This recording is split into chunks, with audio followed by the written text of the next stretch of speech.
Hi, I'm John Green. This is Crash Course World History, and today we're going to talk about our old friend, the rise and fall of civilizations. And we're going to look at it through the lens of war. No, just kidding, resources. Really, Mr. Green? Haven't we mined that topic enough? I see what you did there, me, from the past, and I do like your puns. I don't like much about you, but I like puns. But we do talk a lot about resources and environmental issues in this series because, they're important. Because we just have the one planet on which we can have history. But today we're going to switch things up by looking at time periods and regions and a resource that we haven't examined before. So rather than like food or animals or precious metals, today we're going to talk about water, without which we wouldn't have food or animals. And precious metals would be of very limited use because we also wouldn't have humans. And we're going to travel to the classical Mayan and Khmer civilizations in Central America and Southeast Asia, respectively. Well, we're not actually going to travel there because we don't have the budget for a time machine.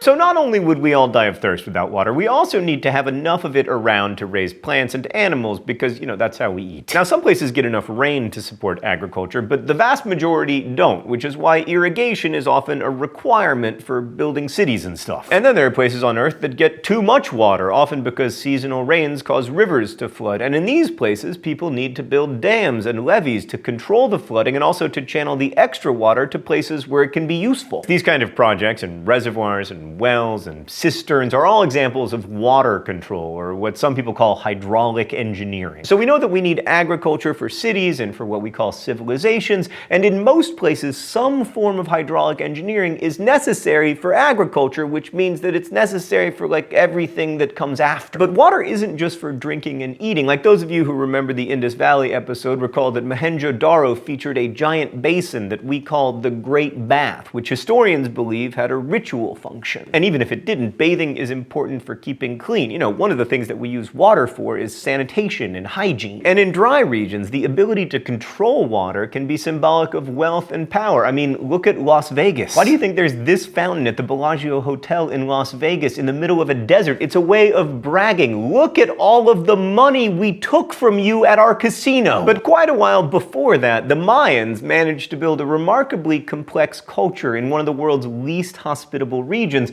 and they couldn't have done it without water management. Mayan culture reached its peak between 250 and 900 CE, and it was centered in the Yucatan Peninsula in what is now Mexico, and reached into parts of what today are Guatemala, Honduras, and El Salvador. The Mayans developed complex mathematics primarily used to create calendars that do not predict the end of the world, and they also had a writing system which described their religion and their rulers, the holy lords, who were both political and religious leaders. When the Mayan civilization collapsed, it wasn't because all the people died out. You can still find many a Mayan today, but because those holy lords lost their authority, at which point the Mayans stopped living in their massive temple complexes. But we should start at the beginning. Let's go to the thought bubble. So as we mentioned before, the Yucatan is not an ideal place to build a civilization. Most of it is a karst plain with a bedrock of limestone, the soils are poor, and the water table is too low to excavate wells without modern digging equipment. There aren't many rivers, and rainfall is highly seasonal with torrential downpours during the unpredictable wet season and a long dry season. Much of Mayan agriculture was small scale, but it produced enough surplus to provide tribute for the holy lords. Archaeological records show that by 1000 BCE, people were digging ditches to drain swamps,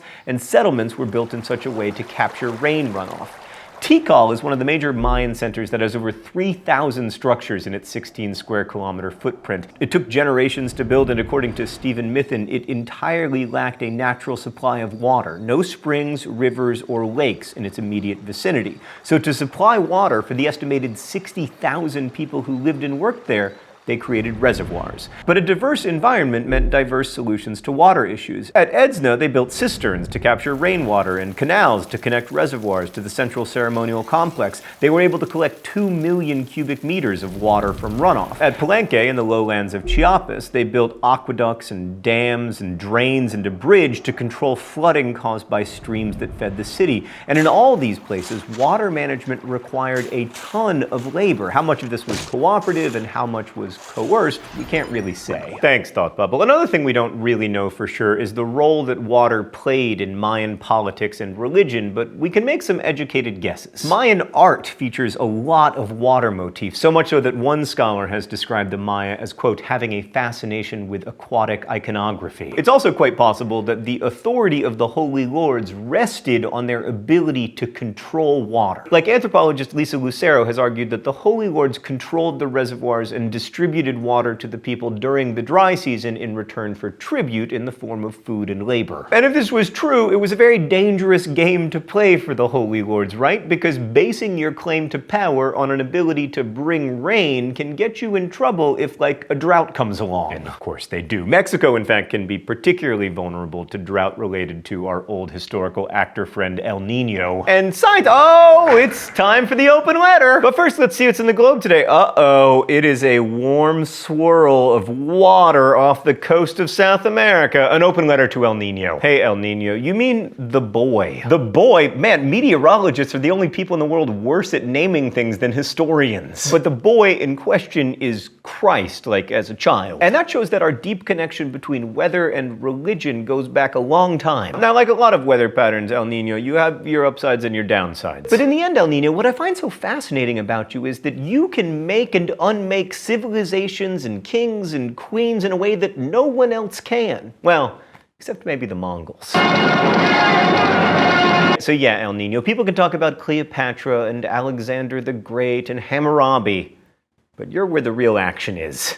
Best wishes, John Green. Right, so scientists using tree rings and ice cores have figured out that the Yucatan did indeed suffer a series of droughts that correspond to the decline of Maya power. But as impressive as the Maya were, in some ways they pale in comparison to the Khmer culture that flourished between 802 and 1327 CE in what is now Cambodia. These days, the Khmer are best known for, one, having their name co-opted by the Khmer Rouge, and two, building the temples at Angkor, most famously Angkor Wat, the largest religious building ever constructed. Almost as impressive were the reservoirs surrounding the temple complex, especially West Baray, which is 8 kilometers long and 2 kilometers wide, and at one point had more than 48 million cubic meters of water in it. So the water issues in Cambodia are very different from those in Mexico, but the amount of labor and care that went into dealing with them is the same, and like the use of water in Mayan complexes, the function of the barays isn't fully understood. Like, it's not clear if they were used for irrigation during the dry season or flood control during the monsoon, and it's also possible that they served a religious function. Like Stephen Mithen said that they might have been an attempt to recreate heaven on earth. The problem is we don't know a whole lot about the people who lived at Angkor, except what we can glean from a few relief carvings and a Chinese written account from the 13th century, but most of them were peasant rice farmers. Angkor Wat was built by King Suryavarman II in the 12th century, so it was a relatively late addition. It came after the construction of the West Baray a century earlier. Modern archaeological techniques, including imaging from space, have revealed that the barays and moats surrounding the temples, most of which are gone today, were linked by a series of channels. So it was probably like a really big, lazy river. But the archaeologists haven't found any inner tubes or beer cans. Yeah, we just don't know what their function was. Bernard-Philippe Grosselier, who characterized Angkor as a, quote, hydraulic city, thought that the barays were built to catch monsoon water that would be used to irrigate rice during the dry season. And he assumed that a lot of centralized control was needed to provide for food and water for this gigantic population of around 1.9 million people.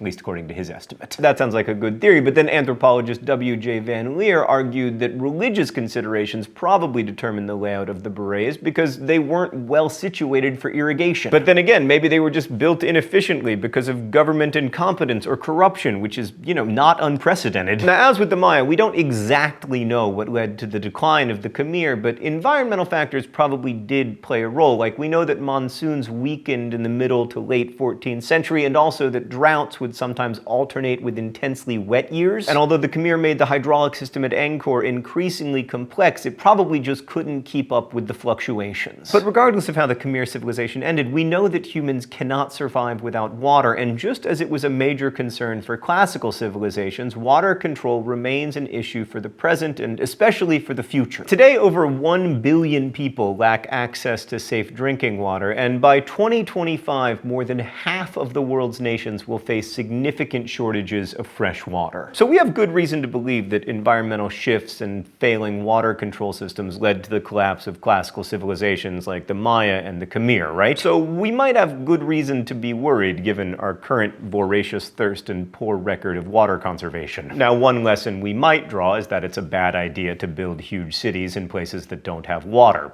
Phoenix. We've got a lot more people on Earth than at any point in history, and we have the exact same amount of water. But having more people also means that we have more innovators, and we are getting better about technology to better use water. And, as Stephen Mithen has written, we also have knowledge about the ancient world to guide us in the present and the future. Understanding the past enables us to see the present more clearly. Now, like all fans of history, I'm a bit biased on that subject, but I tend to agree. And so we need to understand that history is not just about humans interacting with each other, but also about the ways that humans interact with the larger world.